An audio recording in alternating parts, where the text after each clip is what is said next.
जय हिंद साथियों, स्वागत है आपका वीएस एकेडमी के चैनल पर। आज मैं आपके सामने लेकर आया मध्य प्रदेश में एससी कैटेगरी में बॉयज में सेकंड रैंक हासिल करने वाले काका को। और काका इस यूट्यूब के ऊपर कोई पुराना चेहरा नहीं, पुराना नाम नहीं है।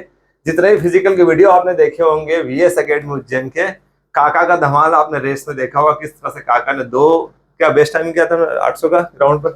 वो दोनों आई यूं 2:05 थे सर। 2:05, 2 मिनट 5 सेकंड ये ट्रेनिंग प्रैक्टिस का टाइम लगा चुका था और फाइनली 2:09 में लगाई। और 2:05, 2:06, 2:08 के बहुत सारे वीडियो हमने सिंथेटिक ट्रैक पे आपको दिखाए।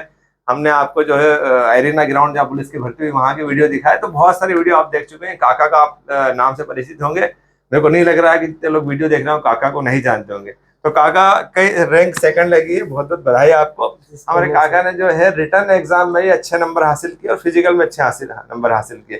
काका बताएं, यहाँ ये वीडियो देखने वाले हैं इसमें ज्यादातर बच्चे वो भी होंगे जो नेक्स्ट एग्जाम की तैयारी कर रहे होंगे या फिर अभी जो मेरिट में बाहर हुए होंगे। मेरिट में बाहर हुए और आप जो है मेरिट के अंदर ओवरऑल एमपी में आपने टॉप सेकंड पोजीशन बनाई है। जी सर।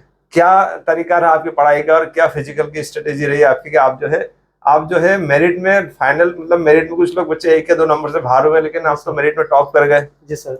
सर वो बुक से जितनी ज्यादा मेहनत की जाए, रिवीजन करना, जितना रिवीजन स्टडी आपने की, बुक्स से ज्यादा पढ़ाई की? जी सर, बुक से की। और पढ़ाई की आपने, तो आपने क्या टारगेट, कितने नंबर का सोचा था, कितने नंबर मुझे चाहिए? सर 80 प्लस का टारगेट था सर। 80 प्लस का टारगेट था आपका। आप देखो, कोई भी बच्चे, आप एससी में हो या एसटी में हो, ओबीसी में हो, सामान्य में, सब लोग ये बात मान के चलें कि कोई भी कैटेगरी हो, रिटर्न एग्जाम का अब जो कट ऑफ ऊपर ही जाता है। हर बच्चा पढ़ाई कर रहा है, लाइब्रेरी में जा रहा है। काका ने लाइब्रेरी में बहुत पढ़ाई की है।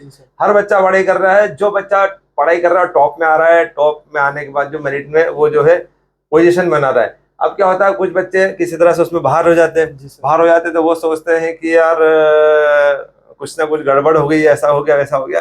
तो ऐसी कोई गड़बड़ नहीं होती है। ये काका हमारे सामने, और मैं इसकी पृष्ठभूमि पूरी जानता हूँ। इनके जो मेरे इनके भैया मेरे दोस्त हैं और पुलिस के अंदर ही हैं। और वो भी किसी समय के अंदर जब दौड़ा करते थे तो काका की तरह दौड़ा करते थे रेस को। तो बहुत अच्छे नेचुरल धावक के जीन्स हमारे इस काका के अंदर है। तो मैं आपको बता दूं कि पढ़ाई भी वैसी की। इनके भैया का पूरा डेडिकेशन था। बार बार ग्राउंड पर आते थे, चेक करते थे काका कैसे प्रैक्टिस कर रहा है, क्या परफॉर्मेंस जा रहा है, मुझसे पूछा करते थे। वैसा वैसा पढ़ाई में भी ध्यान देते थे वो। जी सर, बिल्कुल देते थे। काका के बारे में बता दूं, काका जो है बहुत नेचुरल है। पढ़ाई इसने की एक छोटे से गांव, मेरे ख्याल में तो बड़ौद के इधर के हो तुम ना? सर आगर के पास तनुड़िया है, तनुड़िया के पास में थड़ोदा गाँव है सर। थड़ौदा गांव के एक छोटे से ग्रामीण क्षेत्र का बच्चा है। और इसने तैयारी की रिटर्न एग्जाम के अंदर। कितने नंबर आए तुम्हें? सर वो नॉर्मलाइजेशन करके 79.52 हो गए। 79.52 एससी कैटेगरी के अंदर रिटर्न एग्जाम में लेके आया। और रिटर्न फिजिकल में कितने नंबर थे? 84 सर, वो टाइफाइड हो गया था। 84 नंबर। देखो, काका का मेरा टारगेट था। काका जो है मेरे हिसाब से, मैं इसको लेके चल रहा था कि मध्य प्रदेश में टॉप करेगा, 95 कम से कम नंबर लेके आएगा। इसके लॉन्ग जंप में पूरे नंबर प्रैक्टिस हो जाते थे, लॉन्ग जंप पूरी जाती थी। रनिंग तुम 2:05 तक की लगा रहे थे, तो हमें ऐसा लग रहा था कि जो कंपटीशन में जाएगा तो 2:04 की रेस लगा ही देगा। गोला थोड़ा वीक था, गोला 26 फीट तक के आसपास फेंक दिया करता था ये। तो हमें लग रहा था कि 95 के आसपास स्कोर करेगा और हो सकता है मध्य प्रदेश के अंदर टॉप के बच्चे रहेंगे फिजिकल मारने वाले, उसमें काका का नाम रहेगा। काका बहुत अच्छी ट्रेनिंग कर रहा था। बीच में सोयाबीन काटने गांव चला गया, बहुत सारे काम आते गए। ये फैमिली की जवाबदारी भी थी इनके। कितने भाई हैं आप? 3 भाई हैं सर। 3 भाई है। एक भाई तो पुलिस में? हाँ सर। और उसके बाद एक और गाँव में है सर। वो गांव में वो क्या करते हैं? खेती करते हैं? वो थोड़ा बहुत गाँव में देख लेते हैं। अरे काका हमारे तीसरे नंबर का काका है। जी सर। काका के परिवार की जिम्मेदारी भी थी, इनको घर का काम भी देखना पड़ता था, खेती के लिए आते थे, बहुत सारी जवाबदारी थी इनके ऊपर। और जो है ये फिजिकल बहुत टॉप लेवल का कर रहे थे। टॉप लेवल का करते करते ऐसा क्या हो गया कि जो है आपका फिजिकल जो है 84 के बन पाया? सर वो बीच में तबीयत खराब हो गई थी, टाइफाइड हो गया था। हाँ। उसके बाद टाइफाइड होने के बाद तो काफी टाइम लग जाता है रिकवर होने में सर। देखिए, इस बार जितने भी लोग फिजिकल कर रहे थे सब लोगों ने देखा हुआ ग्राउंड पर टाइफाइड बहुत हुआ। जी सर। काका को तगड़ा टाइफाइड हो गया था। जी सर। क्या कितने दिन बीमार रहे लगभग? सर 10-15 दिन से कम तो बीमार रहा सर। और महीने 10-15 दिन भी टाइम नहीं मिला फिर बाद में फिजिकल के लिए। और फिजिकल की डेटा इसके 15 दिन तक पहले बीमार थे तुम, है ना? जी सर। बीमार था। अच्छा काका, आप ये बताएं कि आप वीडियो चल रहे हैं, आप लोग यहाँ पर देख रहे हैं एमपी के टॉपर को यहाँ मेरे साथ में देख रहे हैं। एक छोटे से थड़ौदा गांव से आता है और उसके बाद फिजिकल की तैयारी इसने वीएस सेकंड उज्जैन के ऊपर की। जी सर। और काका जो है, आप बताएं कि यहाँ पर जो है कुछ प्रमोशन का भी विषय आ गया। प्रमोशन में करना चाहूंगा कि क्या आपको मैंने अपनी तरफ से एक भस्म ला के दी थी। सर आप वो बसों की वजह से हुआ सर, आपका बहुत सहयोग रहा इसमें हाँ, फिजिकली। मैं एक नेचुरल भस्म बनाता हूँ जो है 20-25 साल पहले से उसको बनाता आ रहा हूँ, जिसके अंदर लोह भस्म, अभ्रक भस्म, शिलाजीत, गोक्षुरा, सफेद मूसली और कीड़ा जड़ी, कई तरह की इस तरह की आयुर्वेदिक जड़ी बूटियां होती है जिसको मैं बनाता हूँ, शहद में मिक्स करके बच्चे खाते हैं तो एकदम विस्फोटक परफॉर्मेंस आता है। काका भी, जब मैंने देखा काका, वैसे काका मेरे इस भस्म के पहले चने भी बहुत कम ही खाता था, चने सोयाबीन मूंगफली के दाने खा के जो है फिजिकल बहुत अच्छा 90 के आसपास इजीली लगा रहा था। ये कोई चिंता की बात नहीं थी, कुछ भी नहीं खा रहा था, कोई प्रोटीन पाउडर नहीं खा रहा था काका, सिर्फ चने, गले हुए चने खा रहा था। लेकिन बीमार हो गया, जब बीमार हुआ इसको जो है टाइफाइड हो गया, मुझे लगा अब ये इसका परफॉर्मेंस डाउन हो जाएगा। रिकवरी के लिए इसको फिर मैंने जो है अपने पास बनाई हुई भस्म इसको दी, इसने भस्म खाई, कितना चमत्कार हुआ, कितने दिन में आपको असर दिख गया उसका? सर मुझे ऐसा लग रहा है कि 5 से 6 दिन में दिखने लगा था सर। 5 से 6 दिन में असर दिख गया उसका। कहाँ पे ज्यादा इंप्रूवमेंट आया आपको उसमें? सर फिर वापस वो रनिंग पहले जैसे आने लगी, नहीं तो मैं 1 राउंड ही नहीं दौड़ पा रहा था टाइफाइड के बाद। अच्छा, टाइफाइड के बाद नहीं दौड़ पा रहा था, 1 राउंड नहीं दौड़ पा रहा था, फिर उससे कुछ तगड़ा रिकवरी हुआ। काका बताएं कि जैसे आप, मैंने देखा लास्ट टाइमिंग भी ग्राउंड पे आपने दिया था, बहुत अच्छा आप वापस कमबैक कर गए थे। लेकिन पुलिस की भर्ती देने के लिए गए। देखो दोस्तों, हर एक व्यक्ति कुछ ना कुछ गलती करता है, वो उसकी असफलता का एक उदाहरण बन जाता है। तो काका तो ऐसे इतना टॉप लेवल का था कि गलती की, लेकिन फिर भी उसको एमपी के अंदर जो है 2nd रैंक लिया। यदि वो गलती नहीं करता तो आज काका जो है 1st रैंक पे होता है। जी सर, टाइमिंग पूरी आती कम से कम, ये तो फिक्स था। टाइमिंग पूरी आ जाती। 2nd रैंक पे दौड़ गया सर। काका जो है, हमारी इतनी उम्मीदें जुड़ी थी भैया की, इनके भाई की उम्मीद जुड़ी थी, भाई चाहते थे कि काका जो है मध्य प्रदेश से सबसे बेस्ट रेस लगाए, 2 मिनट 4 सेकंड के अंदर ही लगाए। और बहुत प्रेशर था इसके दिमाग पे, सभी हम लोग मेरे ग्राउंड में जितने स्टूडेंट थे, दोस्त लोग थे, परिवार के लोग थे, ये चाहते थे कि काका चमत्कारी रेस लगाए। तो काका जो ट्रैक के अंदर खड़ा हुआ दौड़ने के लिए, तो ये भूल गया कि मैं 2nd ट्रैक पे रेस लगा रहा हूं। वो जो छोड़ते हैं ना, वही ट्रैक पे खड़े, तो मुझे 2nd से ट्रैक मिला इसके लिए, तो मैं वहां पे दौड़ गया। काका ने देखा नहीं कि मैं दौड़ कहाँ लगा रहा हूँ, इसके बाद जुनून था कि आज मुझे ऐसे दौड़ लगाना है कि मैं एमपी के अंदर टॉप कर दूं, रेस बहुत अच्छे लगा। दौड़ता गया। इसको जो है रेस को देखने वाले हमारे बहुत सारे साथ में इसके बच्चे जो हमारे मौजूद थे हमारे ट्रैक के ऊपर, जो भर्ती देने गए थे, वो देखते रहे काका पहले ट्रैक में नहीं आ रहा है, दूर ट्रैक से दूर ही दौड़ रहा है। वो पूरी रेस ने 2nd ट्रैक में फिनिश कर दी। और जब बाद में मालूम पड़ा कि रेस कितने में लगी अपनी, 2 मिनट 9 सेकंड में लगी। यदि काका उस टाइम गलती नहीं करता, अपने जुनून के साथ, अपने जोश के साथ में थोड़ा होश ध्यान रखता और ट्रैक को देख के दौड़ लेता, तो ट्रैक के करीब दौड़ता है तो 2-3 सेकंड निश्चित रूप से कम हो जाते काका।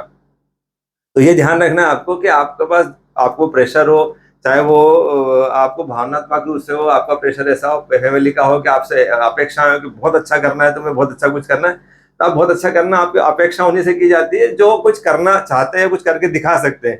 तो काका से हमें अपेक्षाएं थी, परिवार को अपेक्षा थी, भाई को अपेक्षा थी, इसलिए काका जो है उस अपेक्षा में खरा उतरने के लिए थोड़ा सा होश खो बैठा वहां पर, और जोश में रेस लगे कि पूरी रेस को एक ही पेस में दौड़ गया और 2nd ट्रैक में दौड़ गया। रेस फिनिश होने के बाद जब सबने बोला क्या करा काका, तुम नीचे देखे नहीं, तुमने ट्रैक में कहाँ दौड़ रहे थे तुम, तो काका की गलती थी है कि उसने जोश में जो है 2 मिनट 9 सेकंड की लगी।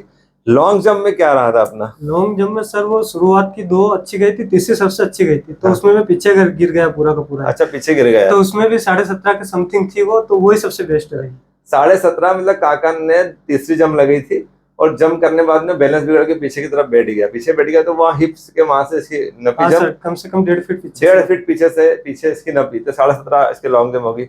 गोले में क्या रहा था आपका? सर गोला जो पहला थ्रो गया था 7.38, लगभग 24.21 या 25 ऐसा फीट में गया था, वही बेस्ट रहा। अच्छा, 24। देख काका की बॉडी को देख के लगता नहीं गोला ऐसा फेंकता है, तो काका जो हमारा 26 फीट गोला ग्राउंड पे ऐसी प्रैक्टिस में फेंका करता था। हमें उम्मीद थी कि कुछ अच्छा करेगा, 1 आध फीट आधा फीट बढ़ा लेगा, लेकिन क्या होता है कंपटीशन वाले दिन प्रेशर भी होता है, नर्वसनेस भी होती है। काका जो है हमारे उस दिन जो है इसी से नर्वस हो गए थे। रनिंग का टाइम बिगड़ने के बाद ही इनके मन में आ गया था कि मैंने जो है जो रिकॉर्ड बनाने का सपना देखा था उससे मैं पीछे रह गया। क्यों काका? जी सर। इसीलिए तुम्हारा फिर लॉन्ग जंप भी बिगड़ा और जो है तुम्हारा फिर जो है शॉर्टपुट भी बिगड़ा। काका कुछ कहना चाहोगे आप जो तैयारी करने वाले बच्चे हैं, जिनको नेक्स्ट बार तैयारी करना है, अभी तैयारी कर रहे हैं, जो मेरिट में बाहर हुए? बहुत सारे बच्चे हताश हो गए, ये सोच रहे हैं हमारे 3 साल जीवन के खराब हो गए। 2.5 से 3 साल हमने रिटर्न एग्जाम से लेके फिजिकल तक किया, रिजल्ट एग्जाम का वेट किया और 1 नंबर आधा नंबर पॉइंट से बाहर हो गए। तो उनके लिए क्या मैसेज है? क्या उन लोगों को नर्वस होना चाहिए? नर्वस नहीं होना चाहिए, मेहनत करनी चाहिए, और क्या वो किताबों से ज्यादा मेहनत करो, प्रैक्टिस करते रहो, प्रैक्टिस बुक्स से पढ़ाई करें आप लोग, जो है लाइब्रेरी में पढ़ाई करें, क्लासेस में जाके पढ़ाई करें, क्योंकि क्या होता है कि डिजिटल पढ़ाई आपको बहुत ज्यादा सपोर्ट नहीं कर सकती। जब तक आप बहुत अच्छे पढ़ने वाले, बहुत अच्छा आपका बेस क्लियर है, घंटे 2 घंटे यदि आप डिजिटल पढ़ाई करते हैं, बोर्ड मोबाइल से पढ़ाई करते हैं, तो काम हो जाएगा आपका। काका आपको कहना चाह रहा है कि अभी आपने जो है पॉइंट से बाहर हुए हैं, आप जो है अब एक मान लीजिए कि 80 नंबर आपको रिटर्न के आसपास लेके आना, 75 मान लो 75 रिटर्न का टारगेट करना ही है आपको, 75 का 80 का टारगेट करें, और फिजिकल 75 का टारगेट कम से कम करके चलेंगे, तब जाके आप जो मध्य प्रदेश की पुलिस कांस्टेबल की एग्जाम निकाल पाएंगे। तो अभी आप जो है 1 नंबर आधा नंबर से बाहर हुए हैं, अब 7,500 पोस्ट फिर आने वाली है, तो फिर तैयारी करिए। आप जो आपका सबसे वीक जो पॉइंट था इसके अंदर, लॉन्ग जंप वीक थी या फिर शॉर्ट पुट वीक था या रनिंग वीक थी, उस वाले पोर्शन को ज्यादा स्ट्रॉन्ग कीजिए, उस इवेंट को ज्यादा स्ट्रॉन्ग करिए, और जो है आप वापस फील्ड में आ जाइए। आप विड्रॉ नहीं करना है आपको। हमारे काका और कुछ मैसेज देना चाहेंगे? Thank you sir. ठीक है, काका जो है वो शर्मिला बंदा है, और आपके सामने इंटरव्यू दिया और मैंने बताया कि 79.52 रिटर्न में नंबर है, और 84 का फिजिकल है। एससी कैटेगरी है, छोटे से ग्रामीण थलोदा गांव में, तनोड़िया के पास, वहाँ थलोदा है ना, थलोदा गांव के हैं, तनोड़िया के पास के वहाँ के हैं। फिजिकल की तैयारी उज्जैन में बीएससी कैटेगरी में की, और जो है मध्य प्रदेश में रैंक हासिल की। उम्मीद करते हैं कि आने वाले समय के अंदर ये और बड़ी एग्जाम क्लियर करो, सब इंस्पेक्टर की एग्जाम क्लियर करो, और जो है फिर फिजिकल तुम्हारा टॉप लेवल का है इसे। और अधिक जानकारी के साथ मिलेंगे नेक्स्ट वीडियो में। जय हिंद, जय भारत।